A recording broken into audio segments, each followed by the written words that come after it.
Vous partez en vacances et vous ne savez pas comment faire avec votre bokashi? Eh bien, c'est très simple. Ça dépendra un peu du niveau de remplissage de votre seau. Donc, si vous venez tout juste de commencer, et donc vous avez vraiment très peu de déchets dans votre seau, comme c'est le cas ici, ou si vous êtes déjà à un stade un petit peu plus avancé, comme celui-ci, ici on est déjà à un tiers du remplissage du seau. Donc vous avez deux options, soit un sac plastique, soit une grande feuille de journal pliée en deux.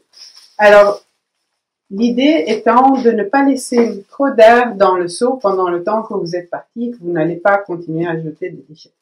Donc ici, en l'occurrence, où il y a vraiment très peu de déchets, je conseillerais de mettre le sac plastique qu'on mettra à plat par-dessus. Et puis vous refermez votre seau.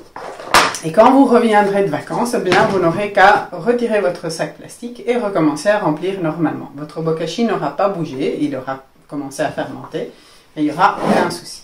De ce côté-ci, on a beaucoup plus d'humidité, le seau est un peu plus plein, donc on peut, mais dans les deux cas, les deux techniques se valent, utiliser la feuille de papier journal pliée en deux.